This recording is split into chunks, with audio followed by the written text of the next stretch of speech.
안녕하세요. 황병준 TV입니다. 오늘 시간은 유투존하고 미도파 백화점 진도 나갈 시간이에요.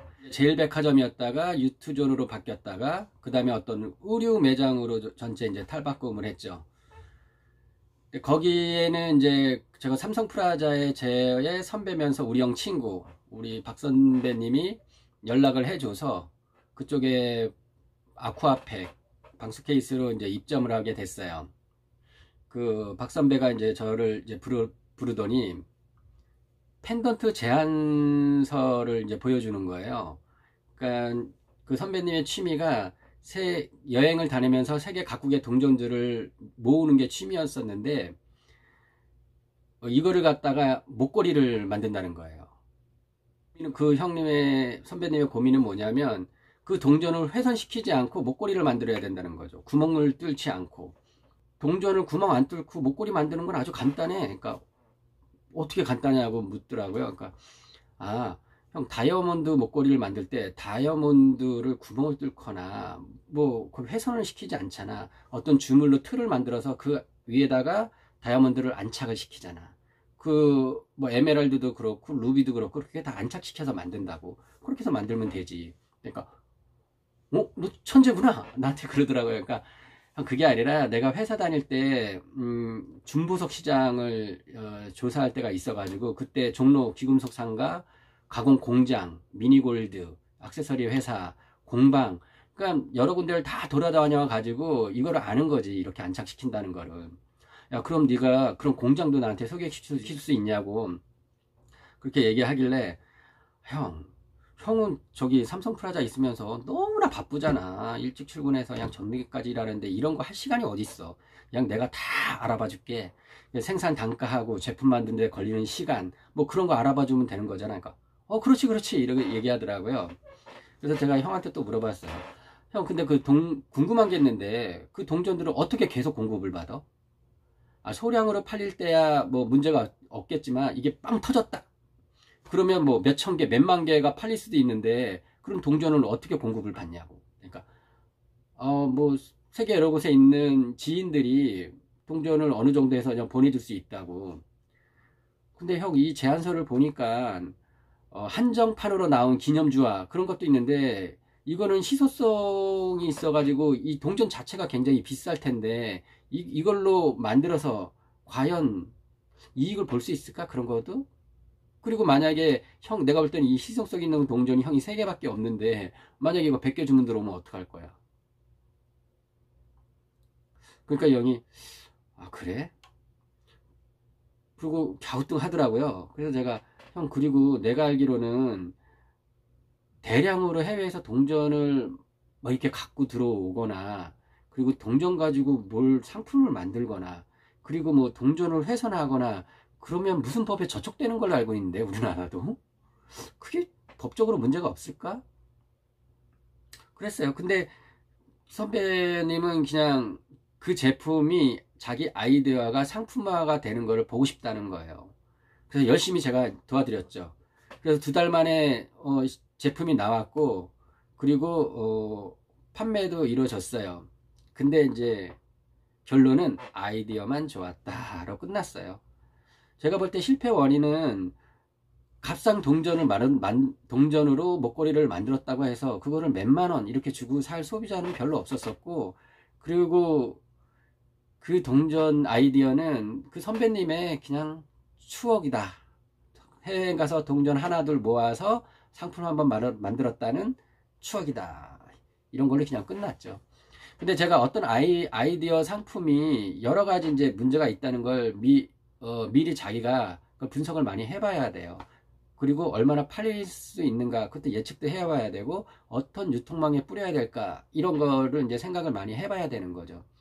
근데 여기에서 제가 이제 말씀드리고 싶은 건 뭐냐면 저는 이 펜던트가 안 된다는 걸 알아요. 근데 왜 도와드렸냐면 고급 로비에 대해서 말씀드리고 싶은 거예요. 저희가 백화점에 그런 얘기들 여러분들도 많이 들어봤죠. 백화점 매니저나 뭐 어디 뭐 건설업체나 어떤 업체가 공사를 따기 위해서 그 담당자한테 수많은 로비를 하잖아요. 뇌물도 주고 뭐 돈봉투 주고 룸사롱 데려가서 비싼 양주 먹이고. 근데 이런 흔한 방법보다 상대방한테 필요한 거를 해주는 게 진정한 로비예요. 그러니까 우리 박선생님 같은 경우에는 그 백화점 쪽에 인적 네트워크가 굉장히 풍부해요. 그러니까 나는 엄청난 우군을 얻게 되는 셈이죠. 선배라고 해서 계속 가서 부탁만 해봐요. 이제 귀찮아서 전화도 안 받아요. 그러니까 이 선배님이 하고 싶은 거를 제가 이제 대신 해주는 거죠. 그러니까 어떠한 그 제품, 아이디어 제품을 또 나오기까지 몸으로 정신적으로 굉장히 힘들어요. 근데 제가 그 일을 해드린 이유는 저는 거기에 대해서 노하우를 갖고 있었었고, 그걸 해줌으로써 이 형님한테 잘 보여서 뭐 어디 백화점을 입점하거나 그럴 때 돈 안 들고 로비하는 거죠. 이거 몸으로 때우는 거잖아요. 돈도 별로 안 들고. 그래요. 제가 뭐 삼성플라자의 김대리님이 제 은인이라고 말씀을 드렸잖아요. 근데 어느 날 이제 제가 제품 제안서를 가지고 이제 이렇게 상담을 이렇게 하다가 상담 끝난 다음에 그 김대리님이 이런 얘기를 하더라고요. 작은 아버지가 이제 퇴사하고 압구정에 어떤 무슨 매장을 내시려고 하는데 시세를 알아봐 달라고 그랬다는 거예요. 그래서 자기가 시간도 없고 막 이런 말씀을 하시더라고요. 그래서 내가 김대리님 그거 제가 알아봐 드릴게. 그러니까 아예 됐다고 이러길래 저희 그 압구정동에 갈 일이 있어서 간 김에 알아보면 된다고. 그래가지고 저는 며칠 동안 압구정동의 부동산을 샅샅이 지우고 그리고 매장들을 다 돌아다니고 거기에 잘 되는 업종의 그 사장들하고 근데 대화도 하고 그랬었어요. 그러니까 아니 그냥 대학교 때 자주 놀던 데가 뭐 강남역, 압구정동, 신천, 명동 뭐 이런 데니까 자주 가봤던 거죠 저도. 그래서 보증금, 권리금, 잘 되는 매장, 뭐 안 되는 매장 이런 거 정보를 제가 A4 용지 5장 분량으로 해서 김대리님한테 이제 드렸어요. 김대리님 너무나 고마워가지고 그날 저녁에 밥도 사주시더라고요. 그리고 이제 어떤 때는 이렇게 해서 이제 친해지니까 그 김대리님도 자기 아이디어 상품 같은 거를 막 저한테 얘기를 해주는 거예요. 그럼 그 얘기를 잘 듣다가 뭐 제가 이제 이게 특허가 나 있나 하고 특허청 검색 사이트 있잖아요. 특허청에 들어가서 검색을 막 해보고 며칠 뒤에 만나면 또 그런 얘기를 하는 거예요. 대리님 아이디어가 너무 좋아가지고 내가 특허청 그 사이트에 들어가서 검색을 다 해봤는데 그 특허가 출원이 돼 있더라. 근데 방법은 아예 없는 건 아니에요. 거기에다가 어떤 거 업그레이드를 해서 뭐 청구사항으로 해서 이렇게 해서 넣으면 특허 출원을 또 할 수가 있다. 그러니까 김대리님이 그러더라고요. 아니 난 그냥 한 얘기인데 그걸 시장 조사를 다 하냐고. 그러니까 저도 궁금해서 해보는 거죠. 그래서 저는 첫 번째 제가 들어간 삼성프라자에서 김대리님이나 박선배님을 만나서 굉장히 많이 도움을 받았어요. 그리고 그분들은 저녁 시간이나 시간 남으면 뭐 저를 불러서 밥도 사주고 얘기도 해주고 영업에 대해서 얘기를 많이 해주더라고요. 근데 한 번은 내가 김대리님한테 너무나 고마우니까 대리님 제가 오늘 술을 거나하게 살 테니까 저녁에 보자고 딱 그랬더니 저보러 뭐냐면 지금 그렇게 술 먹고 누구 밥 사주고 그럴 때가 아니라고. 진짜 나한테 밥을 사주고 싶으면 월 1,000만 원 이상 벌 때 그때 거나하게 좋은 데 가서 사주라고 그렇게 얘기하시더라고요. 근데 계속 어떤 삼성프라자에 있는 동안은 그 대리님의 도움을 굉장히 많이 받았어요. 그런 다음에 이제 미도파 백화점. 제가 그랬잖아요. 백화점 처음에 들어가기가 어렵지 실적을 갖고 있고 인맥이 쌓이다 보면 다른 백화점들은 손쉽게 다 들어갈 수 있어요. 그러니까 미도파 백화점은 미도파 백화점에서 아동 도서를 하시는 분이 있었어요. 삼성프라자에도 입점이 돼 있었는데 그분이 미도파 저기 상계동에 있는 데는 애들이 되게 많아가지고 애들을 위한 어떤 제품이 굉장히 잘 된다는 거예요. 그래서 담당자 전화번호를 저한테 주더라고요. 그래서 얘기해서 들어오라고 얘기를 하길래 담당자하고 연락을 해서 딱 했더니 쉽게 입점이 됐어요. 저는 그러니까 니키, 아동 그 인형, 왕구 뭐 이런 소품 이런 거 가지고 백화점 매대 6대 분량 그럼 굉장히 많이 자리를 준 거예요. 6대 그 분량으로 아동 왕구 코너에 입점을 했어요. 매출도 굉장히 좋은 편이에요. 그래서 이제 알바생 뽑아서 거기서 이제 자주 오픈했으니까 이제 자주 이렇게 갔는데 거기 아동복 코너에 있는 사장님이나 그 관리자들이 휴게소에서 제가 쉬고 있는데 저한테 말을 걸더라고요. 뭐 판매가 굉장히 좋으시네요. 근데 여기 얼마 주고 입점하셨어요? 이렇게 물어보더라고요. 그러니까 저는 수수료 입점했다고. 그러니까 에이, 수수료 입점한 거 아는데 매니저한테 얼마 주셨냐고요. 이렇게 물어보더라고요. 안 줬는데요? 저 인형 팔아서 얼마나 번다고 뭐 돈을 주면서 입점을 해요. 수수료도 떼면 됐지. 그러니까 정말 한 푼도 안 주고 들어왔다고요? 네. 그러니까 우리는 다 돈 주고 들어왔대요. 다 돈 주고 들어오고 매 분기마다 10만 원씩 걷어서 그 매니저한테 준대요. 그리고 추석, 설날 이럴 때도 각자 알아서 돈을 챙겨 드린다는 거예요. 그래서 정말요? 저는 여태까지 어디 입점하면서 한 번도 돈을 줘본 적이 없는데요. 그렇게 얘기하니까 나보러 백이 굉장히 든든한 모양이에요. 이렇게 얘기하더라고요. 그리고 누구 백으로 들어왔냐고. 백은 무슨 자기들이 필요하니까 입점시키는 거죠. 그러니까 거기 어떤 사장님이 저한테 이런 얘기를 하더라고요. 딱 보니까 사장님은 여기서 오래 장사 못할 것 같다고. 로비 없이 버틸 수 있는 백화점은 우리나라에 단 한 군데도 없다고. 자기는 단언할 수 있다 그러더라고요. 물이 너무 맑으면 고기가 살지 못하고 그때그때 이제 아부하고 돈도 챙겨주고 그래야 백화점에서 살아남고 입점할 수 있다 그러더라고요. 그냥 백화점에 영업을 시작한 지 뭐 황 사장님이 얼마 안 돼서 그런지 몰라도 이게 진짜 내가 사장님한테 드리는 최고의 조언이라고 그렇게 얘기하더라고요. 근데 며칠 지나니까 그 사람들 말이 옳더라고요. 제가 어떤 액션을 매니저한테 안 취하니까 매니저가 이제 괴롭히기 시작하더라고요.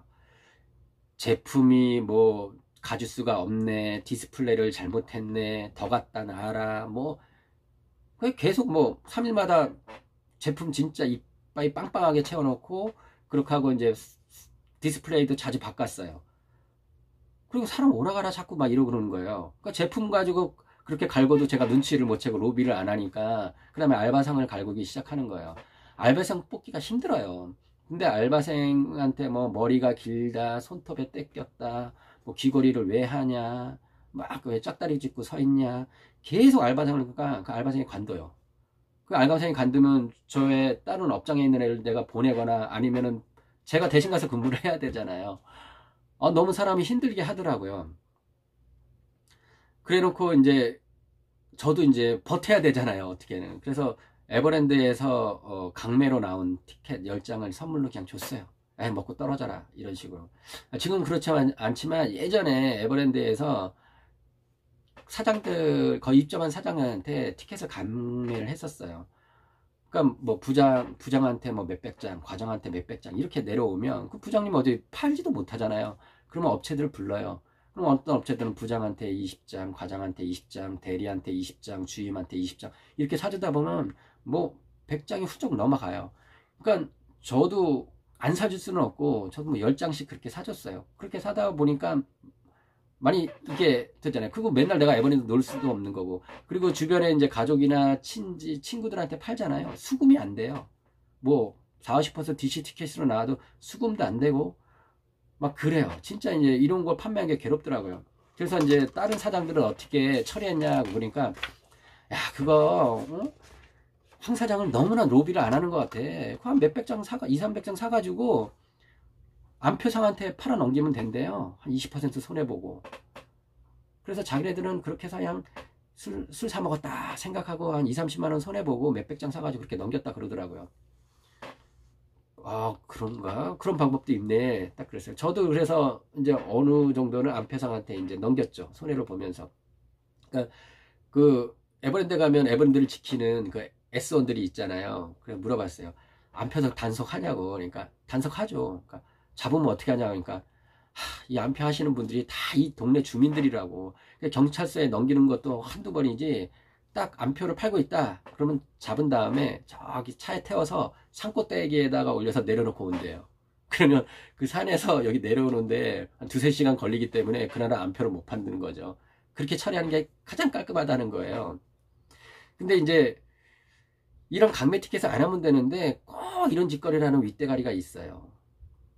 그리고 어떤 근데 이제 높은 양반이 이거를 절대 팔 수 없는 비매품이라 하고 딱 한 다음에 딱 밑에 이제 직원들한테 각자 알아서 소화하라고. 그래서 자기도 자기 도로로 사가지고 자기 아는 지인들한테 이제 막 이렇게 준 거야. 근데 이걸 선물 받은 지인이 이걸 안파상한테 파는 거예요. 절대 강매하지 말고 팔아서는 안 된다. 안패성한테 넘긴다고 이렇게 했는데 팔아 넘긴 거죠. 근데 감사팀에서 추적을 해서 알아낸 거예요. 그 1년 번호를 가지고. 그래서 이 윗대가리, 마케팅의 윗대가리 걸려서 이 사람 뭐 인사장에 굉장히 불이익을 받고 하여튼 그런 적이 있어요. 그 이후로 이제 직원들한테 이렇게 해서 강매하라 이런 제도가 없었는데 꼭 뭣도 모르는 또 이제 놈이 또 에버랜드에 와서 또 상품팀에 마케팅팀에 이제 왔죠. 그러니까 이 사람이 에버랜드 티켓과 캐러밴 티켓을 콤비로 해가지고 이런 거를 직원들한테 또 팔아오라고 또 압력을 가하기 시작한 거죠. 그러니까 상품팀에 이제 그 차장이나 이런 사람들한테 이제 티켓을 사달라고 왔어요. 그래서 제가 그랬어요. 예전에 이러한 일이 있어서 그 마케팅에서 강매했던 그 사람 모가지 날라갔다. 그리고 그거를 많이 해서 했던 그 안표상도 날라가고 그 업체도 사준 업체도 모가지 날라갔다. 난 이런 거 사고 싶지 않다. 난 에버랜드에서 오래 장사하고 싶다. 그래서 사진 않았어요. 근데 결국은 그렇게 강매했던 그 사람도 감사팀에 또 걸렸어요.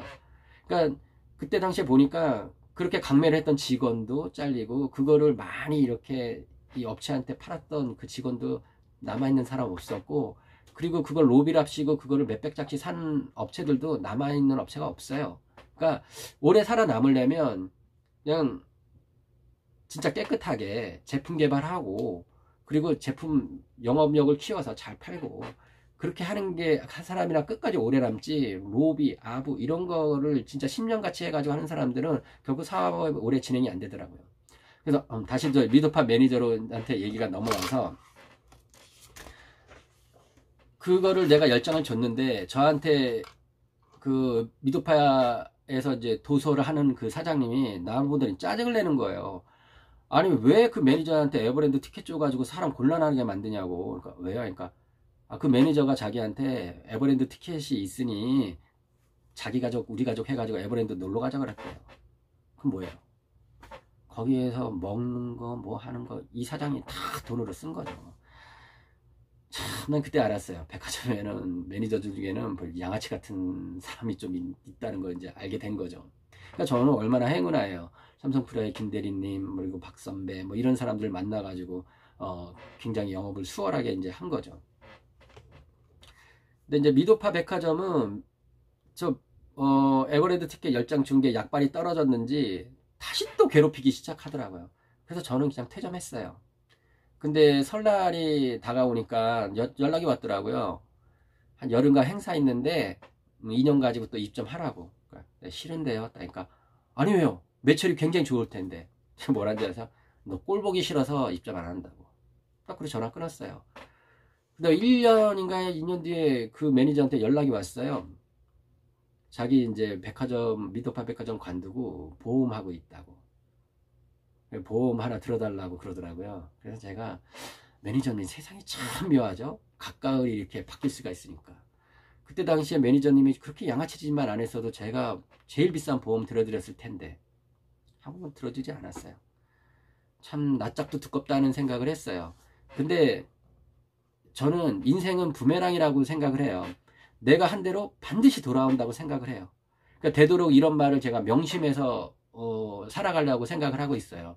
노노인가? 거기에 이런 말 있잖아요. 내게 좋다고 남에게 싫은 일을 하지 말라고.